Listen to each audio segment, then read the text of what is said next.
Hello students, welcome to my YouTube channel. आज हम class +1 के थर्मोडायनेमिक्स का एक क्वेश्चन लेकर आए हैं। ये क्वेश्चन जो है वो एनसीईआरटी फिंगर टिप में से है।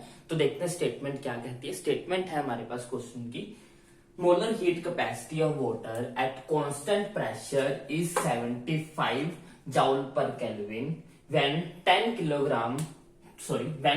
kilojoule of heat is applied to 1 kilogram of water, the increase in temperature is, हमें बोला जा रहा है, हमें गिवन है वाटर की heat capacity at constant pressure जो कि है 75 जूल पर केल्विन।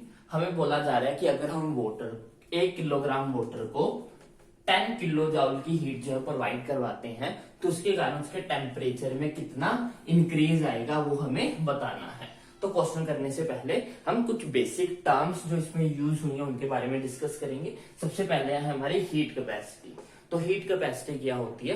हीट कैपेसिटी है the heat required to raise the temperature of a substance by 1 degree is known as the heat capacity. Heat capacity वो heat का amount है जो हमें चाहिए किसी भी सब्सटेंस के टेम्परेचर को 1 डिग्री सेल्सियस से राइज करने के लिए। जो भी हीट हमें रिक्वायर्ड होती है किसी भी सब्सटेंस के टेम्परेचर को 1 डिग्री सेल्सियस से बढ़ाने के लिए, उस हीट को हम उसकी हीट कैपेसिटी बोलते हैं। उसके बाद molar heat capacity. Molar heat capacity होती है heat required to raise 1 mole of substance का टेम्परेचर को हमें 1 डिग्री सेल्सियस राइज करना है। 1 मोल सब्सटेंस के टेम्परेचर को 1 डिग्री सेल्सियस राइज करने के लिए हमें जितनी हीट चाहिए होती है उसको मोलर हीट कैपेसिटी बोलते हैं। दोनों में डिफरेंस क्या है? हीट कैपेसिटी है किसी भी सब्सटेंस के टेम्परेचर को 1 डिग्री इंक्रीज करने के लिए जितनी हीट चाहिए उसको हम उसकी हीट कैपेसिटी बोलते हैं।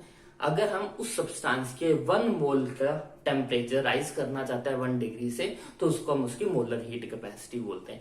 यानी कि अगर हम कोई भी सब्सटेंस जितना भी है उसका मोल्स मैटर ना करें, हम बस सब्सटेंस के टेम्परेचर को 1 डिग्री बढ़ा रहे हैं तो उसको हम हीट कैपेसिटी बोलेंगे। अगर हम 1 मोल सब्सटेंस के टेम्परेचर को 1 डिग्री से बढ़ा रहे हैं तो उसको मोलर हीट कैपेसिटी बोलेंगे। तो जो हीट कैपेसिटी होती है उसको हम C से रिप्रेजेंट करते हैं और इसका फॉर्मूला होता है Q divided by delta T, where Q is the heat provided and delta T is the change in temperature। तो ये है हमारी हीट कैपेसिटी।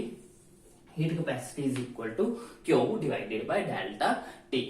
अब हमारी जो मोलर हीट कैपेसिटी होती है उसको हम C पैर में M के साथ रिप्रेजेंट करते हैं, Cm के साथ रिप्रेजेंट करते हैं और इसका फॉर्मूला होता है हमारा C divided by N, where C is the heat capacity and N is the number of moles।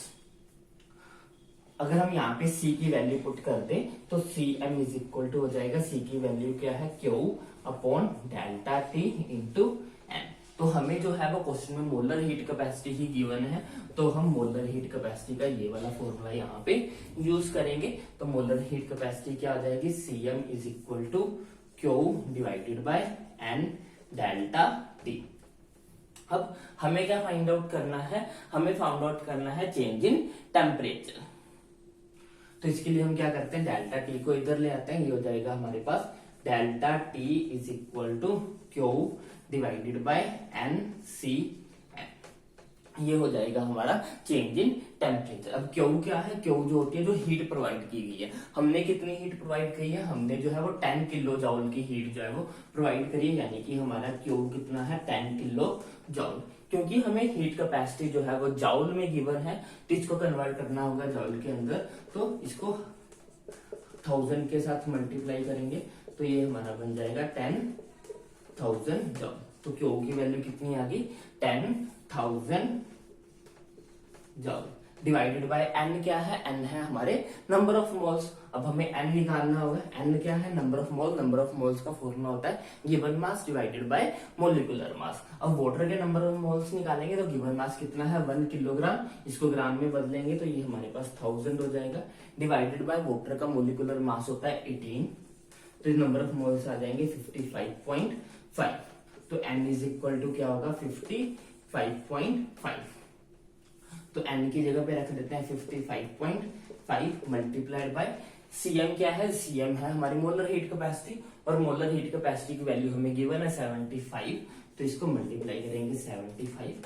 तो इस सारे को अगर हम सोल्व कर लेंगे तो हमारे पास आंसर आ जाएगा 2.4 केल्विन, जो कि ऑप्शन नंबर ए में है। तो इस क्वेश्चन के लिए हमारा ऑप्शन ए जो है वो राइट होगा। तो आई होप आपको ये क्वेश्चन जो है वो अच्छे से समझ में आया होगा। अगर आपको कोई भी डाउट हो तो आप कमेंट सेक्शन में लिख सकते हो। अगर आपको वीडियो अच्छी लगी तो इसको लाइक करें, शेयर करें और चैनल को सब्सक्राइब करें। Thanks for watching, bye bye, take care.